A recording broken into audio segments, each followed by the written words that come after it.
Visual நேயர்களுக்கு வணக்கம். இன்றைக்கி நம்ம பார்க்க போகிற படம் புஷ்பா 2.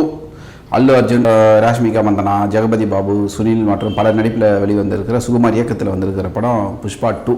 இந்த படத்தோட கதையை பார்த்தீங்கன்னா, முன்னாடி புஷ்பா 1 அது எங்கே முடிஞ்சதுன்னு சொல்லிட்டு தெரியும். பகத் பாசிலுக்கும் நம்ம அல்லு அர்ஜுனுக்கும் ஒரு பெரிய சண்டையில் போட்டு முடிஞ்சு ஒரு இதில் முடிச்சிருப்பாங்க படம். அடுத்து எங்கேருந்து ஆரம்பிக்குதுன்னு சொல்லிட்டு இந்த படம் எங்கேருந்து ஆரம்பிக்குதுன்னு சொல்லிட்டு பார்த்தீங்கன்னாக்கா, ஓப்பனிங்கில் ஜப்பான் துறைமுகத்தில் அனுமதி இல்லாத வந்த செம்மரக்கட்டைகளை பார்க்குறாங்க. அங்கே இருக்கிற கான்ட்ராக்டர்ஸ் அவங்கள பார்த்தா ஜப்பான் ஒரு ஹார்பர் ஆஃபீஸர்ஸ் மாதிரியே தெரியல, ஏதோ அடியாளுங்க மாதிரி தான் இருக்காங்க. அவங்க அதை பார்க்குறாங்க. அதுக்குள்ளே பார்த்தா ஒரு ஆள் வந்து 40 நாளாக பயணம் பண்ணி மயக்கம் போட்டு கிடக்குறான்.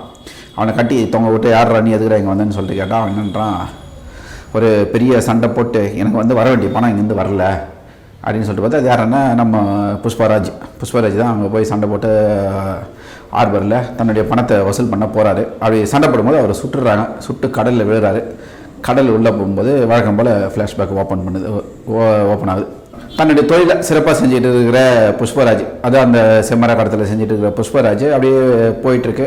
இந்த பக்கம் இவரை பிடிக்கணுன்ற வெறியில் இருக்கிற நம்ம ஃபகத் பாசில் வனநல அதிகாரியாக வந்து ரொம்ப தீவிரமாக முயற்சி பண்ணிகிட்டு இருக்கிறாரு.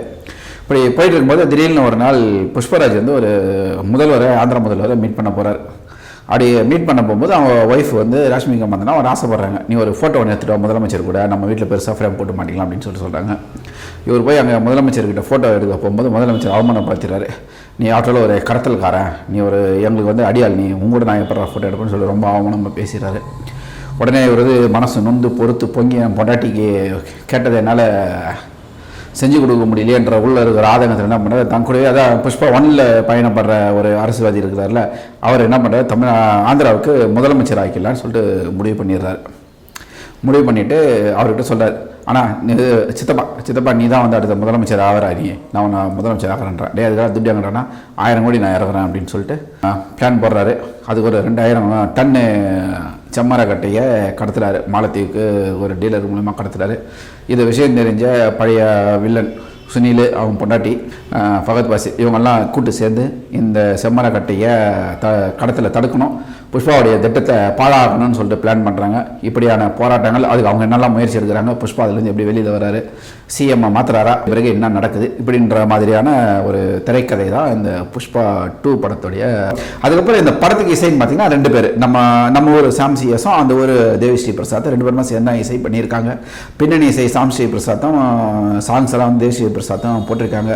பாடல்கள் வந்து அப்படி ஒன்றும் பெருசாக ஈர்க்கல. முதல் பாட்டில் நம்மளை பாட்டுங்க ஈர்த்த மாதிரி இந்த படத்தில் வந்து ஈர்க்கல. வழக்கமான பேக்ரவுண்ட் ஸ்கோர் தான், புஷ்பராஜ் பேரை போட்டு வர ஒரு இசை தான் இந்த படத்துக்கு இருக்குது. ஆனால் இருந்தாலும் ஓகே அப்படின்ற ரகத்தில் தான் போகுது இசை.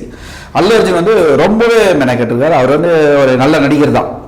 ஏன்னா நமக்கு தெரியும், இங்கே நம்ம ஊரில் வந்து எப்படி நிறைய பேர் மெனக்கெட்டு நடிக்கலாம், அந்த மாதிரி அவர் வந்து தெலுங்கில் வந்து நல்ல ஃபைட்டர், நல்ல டான்ஸர், அது எல்லாமே முழுசாக பயன்படுத்தியிருக்காங்க படத்தில். அல்லு அர்ஜுனை வந்து ஒரு முழுமையாக பயன்படுத்தியிருக்காங்க டான்ஸர். அந்த இதில் ராஷ்மிகா மந்தனாவுக்கும் வந்து ஒரு வந்தம் போனான்ற ரோல் இல்லாமல் ஒரு நல்ல ரோல். இந்த மாதிரி திரைக்கதையில் வந்து நல்லா தெளிவாக பண்ணியிருக்குது.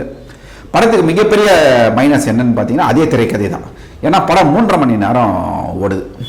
3.5 மணி நேரம்ன்றது வந்து இந்த திரைக்கதைக்கு இவ்வளோ பெரிய டைமிங் தேவையா அப்படின்னு பார்த்தீங்கன்னா அது தேவையில்லை தான். ஏன்னா ஃபர்ஸ்ட் ஹாஃப் வரைக்கும் திரைக்கதையில் நல்லா போயிடுச்சு. ஏன்னா ஃபர்ஸ்ட் ஹாஃப்லேயே படம் முடிஞ்சிருது. ஃபர்ஸ்ட் ஹாஃப் இன்டர்வலில் வரும்போது என்ன கதைன்றது மொத்தமாக முடிஞ்சிருச்சு. செகண்ட் ஹாஃப் ஃபுல்லாக கிளைமேக்ஸ் தான். 1.25 மணி நேரம் கிளைமேக்ஸ். அந்த 1.25 மணி நேரம் கிளைமேக்ஸ்ன்றது தான் நம்மளுக்கு வந்து பெரிய ஒரு படத்துக்கு பெரிய மைனஸாக இருக்குது. அதே மாதிரி செகண்ட் ஹாஃபில் வந்து அல்லு அர்ஜுன் அவங்க அண்ணன் கூட போய் சேரணும் அப்படிங்கிறதுக்காக ஒரு புனையப்பட்ட ஒரு கதை. அதுக்கு வந்து ஒரு 20 நிமிஷம் லேடி கெட்டப் போட்டு 20 நிமிஷம் ஒரு கிட்டத்தட்ட 35 நிமிஷம் வருது. 35 நிமிஷம் ஒரே இடத்துல ஒரு தீம் மியூசிக்கு, ஒரு பாட்டு, அது மாட்டுக்கு ஒரு டைலாக்கு, சென்டிமெண்ட், இந்த மாதிரி எல்லாமே போட்டு இது பண்ணியிருக்காங்க. அந்த படத்தில் ஜெகபதி பாபு வில்லனாக காட்டணுன்றதுக்காகவே வந்து புஷ்பாவுடைய அண்ணன் முன்ன கடத்துகிற மாதிரி ஒரு ஸ்க்ரீன் பண்ணி அதை போய் புஷ்பராஜ் வந்து காப்பாற்றுறாரு, அதை கொலை பண்ணுறாரு. ஜெகபதி பாபுக்கும் அவருக்கும் வந்து ஒரு மிகப்பெரிய பகை உருவாகுது அப்படின்ற மாதிரி ஒரு ஸ்க்ரீன் பிளே பண்ணியிருக்காங்க. இது வந்து படத்துக்கு வந்து தேவையில்லாத விஷயமா தான் இருக்குது. ஒரு 1 மணி நேரமான ஃபுட்டேஜ் வந்து இதுக்கே இழுத்துது. அதனால் அதை வந்து கண்ட்ரோல் பண்ணியிருக்கலாம். கட் பண்ணியிருந்தால் படத்துடைய நீளமும் குறைஞ்சிருக்கும், விறுவிறுப்பு இன்னும் கொஞ்சம் கூடியிருக்கும், இன்னும் நல்லாவே கூடியிருக்கும் அப்படின்னு சொல்லிட்டு சொல்லலாம். அப்புறம் படத்தோடைய ஒளிப்பதிவு வந்து சண்டை காட்சிகள் வந்து நல்லா ஆக்ஷன் வந்து நல்லா படம் பிடிச்சிருக்காங்க. பாடல்கள் வந்து ஓகே ரகம் தான், பெருசாக ஒன்றையும் இல்லாமல் இருக்குது அந்த பாடல்களுடைய பாடப்பிடிப்பெல்லாம். மற்றபடி விஷுவல்ஸ் எல்லாமே வந்து அந்த செம்மனை கடத்துகிற அந்த விஷயமாகட்டும், காட்டிலேருந்து இருக்கிற விஷயமாகட்டும் எடுத்துகிட்டு போய் எல்லாமே நல்லா பண்ணியிருக்காரு. கேமராமேனுடைய உழைப்பு வந்து ரொம்ப அதிகமாகவே தெரியுது இந்த படத்தில். ஆனால் இந்த படத்தில் வழக்கம் போல் ஒரு விஷயம் தான், படத்துக்கு புஷ்பராஜ் ஒரு 5-6 பேர் வந்து பிஆர்ஓ வேலை பார்க்குறாங்க. வில்லன் ஆகட்டும், நிறைய கேரக்டர் வந்து வரவங்களாம் புஷ்பராஜ் யாருன்னு தெரியுமா அப்படின்ற மாதிரி புஷ்பராஜில் புகழ்பாடுற கேரக்டராகவே ஒரு 10 பேரை வந்து படத்துக்குள்ளே பிஆர்ஓ வேலையை பார்க்க வச்சுருக்காங்க புஷ்பராஜுக்கு.